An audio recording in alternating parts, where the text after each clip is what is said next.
ভারত পাকিস্তান যুদ্ধে ভারতের শক্তিশালী যুদ্ধবিমান রাফাল হারানোর বিস্ফোরণ ঘটালেন পাকিস্তানের পররাষ্ট্রমন্ত্রী ইসহাক দার। রাফাল ধ্বংসের কারণ জানালেন তিনি। ফ্রান্সের তৈরি শক্তিশালী রাফাল যুদ্ধবিমানকে পাকিস্তানের J-10C যুদ্ধবিমান থেকে ১৪৫ কিলোমিটার পাল্লার PL-15E এয়ার-টু-এয়ার মিসাইল দিয়ে ধ্বংসের দাবি করেছিল পাকিস্তান। দেশটির পররাষ্ট্রমন্ত্রী ইসহাক দার ভারতীয় পাইলটদের দক্ষতা এবং রাফালের দুর্বল অভিযান নিয়ে প্রশ্ন তুলেছেন। প্রকারান্তরে ভারতীয় পাইলটদের সাহস নেই, ভীতু হিসেবে আখ্যায়িত করেছেন তিনি। মাঠের অলরাউন্ডার আমি, আর ঘরের অলরাউন্ডার টাইলক্স। টাইলক্স টয়লেট ক্লিনার, ক্লিন মানেই টাইলক্স। চীনের ZK-03 এবং Swedish sub 2000 airborne early warning বিমান এবং কন্ট্রোল সিস্টেমের মাধ্যমে F-17 ব্লক 3 এবং J-10C যুদ্ধবিমানের মাধ্যমে দ্রুতই ভারতীয় যুদ্ধবিমান শনাক্ত করা হয়েছিল।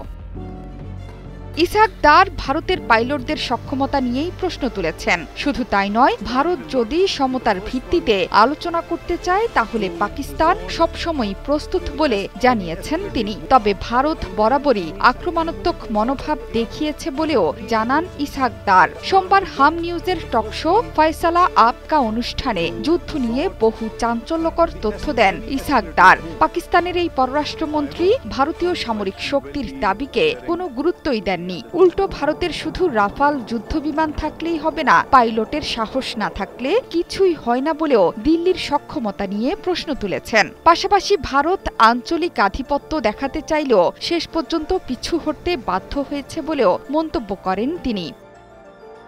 এছাড়া মার্কিন গণমাধ্যম CNN-কেও সাক্ষাৎকার দিয়েছেন এই পররাষ্ট্রমন্ত্রী। মার্কিন গণমাধ্যমটিকে তিনি স্পষ্ট করে দিয়েছেন, গত সপ্তাহে ভারতে হামলার জন্য পরমাণু অস্ত্র মোতায়েনের কথা ভাবেনি ইসলামাবাদ। শনিবার যুদ্ধবিরতির পর বিদেশি সংবাদ মাধ্যমকে দেয়া প্রথম সাক্ষাৎকারে ইসহাক দার আরও বলেছেন, আত্মরক্ষার্থে হামলা চালানো ছাড়া পাকিস্তানের কোনো কিছুই করার ছিল না। ১৯৭১ সালের পর গত সপ্তাহে টিট ফর ট্যাট হামলা চালিয়েছে দুই দেশই। ভারতের এই হামলাকে যুদ্ধ এবং বিতর্কিত কাশ্মীর অঞ্চলে নিজেদের আধিপত্য প্রতিষ্ঠার জন্য ইচ্ছাকৃত হামলা হিসেবে অভিহিত করেছেন। যদিও তাদের জবাব দিতে পারমাণবিক বিকল্প কখনোই টেবিলে ছিল না বলেও জানান তিনি। তার মতে কিছু নির্দিষ্ট সময় আসে যখন খুব গুরুতর সিদ্ধান্ত নিতে হয়। সে কারণে পাকিস্তান নিশ্চিত ছিল যে দেশের প্রচলিত ক্ষমতা যথেষ্ট শক্তিশালী যাতে করে আকাশ এবং স্থলে দুই ক্ষেত্রেই ভারতকে পরাজিত করতে পারে ইসলামাবাদ।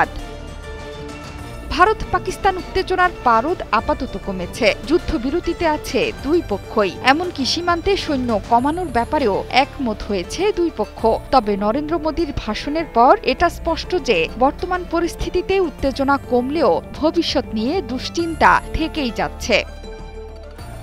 জোহরা চৌধুরী সেতু, ৭১।